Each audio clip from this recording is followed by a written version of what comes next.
He's getting right now, but I will make sure I stress to her how much education is important and valuable to her career moving forward. Thinking back at Amity High School, there were like 6 black people. I was 1 out of 6, something like that, and I remember rocking the high top fade and they used to stick pencils in it because it used to stay. Then they turned into braids and sort of dreads, and my mom still has those kind of pictures in the house, and I tried to hide them, but they still, for some reason, reached social media. But I didn't let myself as a minority at Amity High School stop me from where I wanted to be. It didn't stop me in my career. I went to Alpena, Michigan. My dad and I, we know when Alpena, Michigan offered me a job at WBKB, we were like, where the heck is that? There are 2 black people there. Myself and one that I'm still looking for. But even though I only made $14,000 a year, I knew I wanted to be a sports center anchor. I went down to South Texas, the Rio Grande Valley. It's 110 degrees down there in the summertime, but I will wear a suit when I'm reporting, and people will look at me and laugh and say, dude, why the heck are you wearing a suit when it's hot as hell outside? What I told them was, every single time I watch SportsCenter, I see them outside wearing suits, so if I want to be there, I might as well get used to wearing it. Then I moved to San Antonio, then I moved to Boston, and even though everything was so successful in those particular stations, at one time, I lost everything. I left Boston to take a main job as a main sports anchor in Dallas. And my mom will remember, they went through that hiring freeze, and I couldn't go back to the Boston station because I already put in my 2 weeks.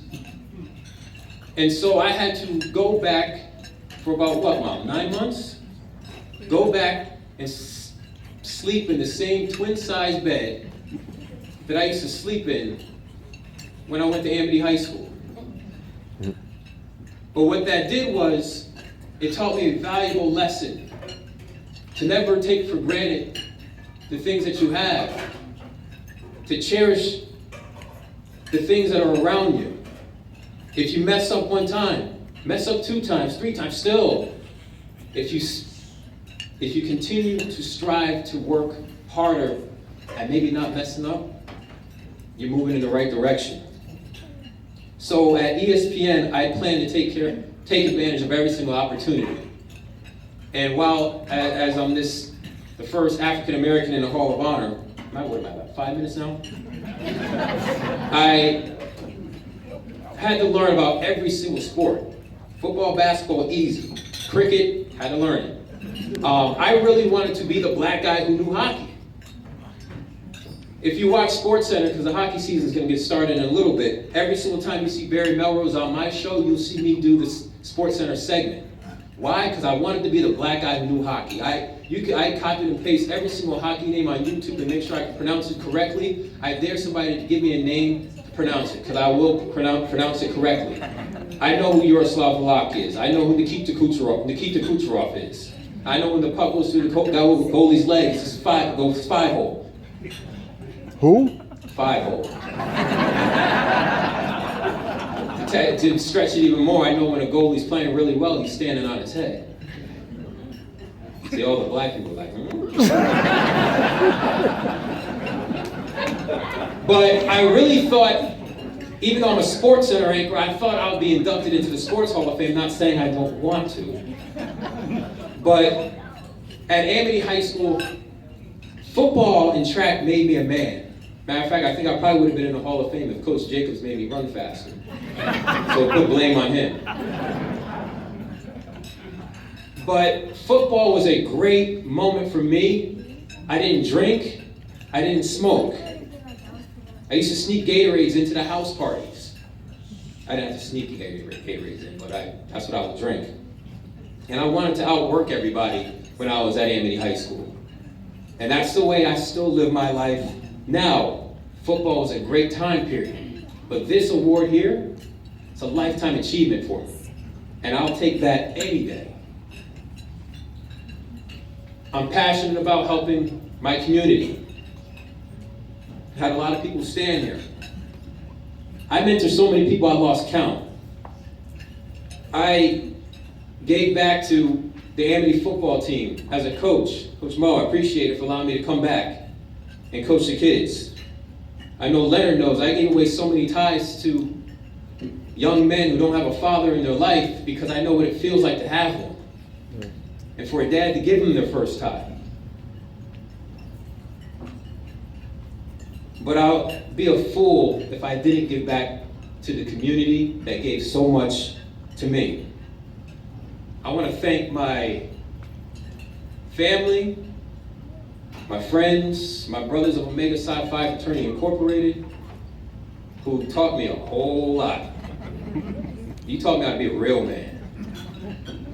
Bethel AME Church, I don't know, there's something about my class at the church that, I don't know, there's something special about, 25 of us?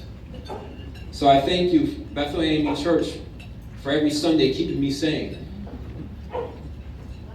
Paul Falcone, you're the best professor I ever had, man.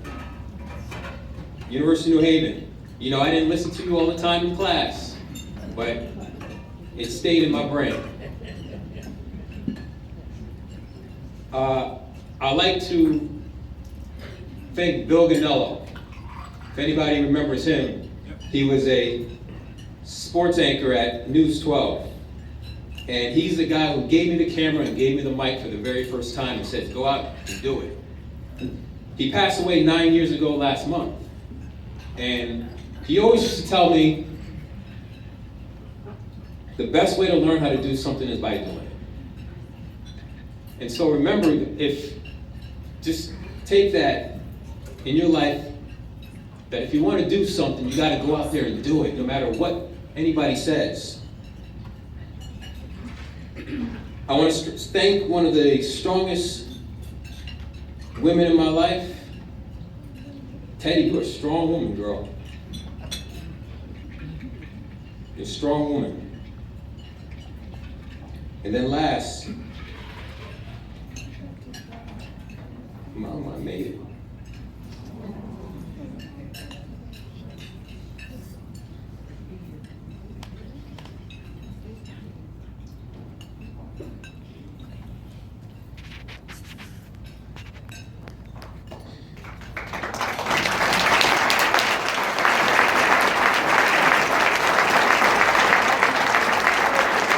I told you it would take a while to thank everybody. Mom and Dad, you were the guys. You two decided to leave Hamden to move to Woodbridge, knowing there wasn't a lot of us. But you knew that it would be an opportunity to make your children better. Mom, you left the dirt roads of South Carolina to take a job at 21 years old to work at North Haven High School. It's the risks that you took that are in me on the risks that I take now that allowed me to be at Sports Center. Dad, the respectful fear I have for you is ridiculous. You own your own business, and every single time I would watch you when I used to work for you, it was the greatest thing to watch. You taught me how to be a man. You taught me the work ethic that I apply at Sports Center and why I'm being honored today. I thank you, Mom and Dad, for allowing your ceiling to be my floor. So I leave you guys with this. I had everybody stand up, church, my frat, my family, friends, coaches. And I say this all the time. Yes, it's me that has my face on that plaque. It's my name. It'll be there forever. But it's everybody here, because when I was born, I didn't know a thing. So you guys taught me everything. You guys taught me how to be a man. You guys taught me how to be a great athlete. You guys taught me how to go on Sports Center and be the greatest Sports Center anchor I can be. So when you guys see that Amity Hall of Honor, my face up there, and you walk in those hallways at Amity High School, I want you guys to smile and say, I did that. Thank you.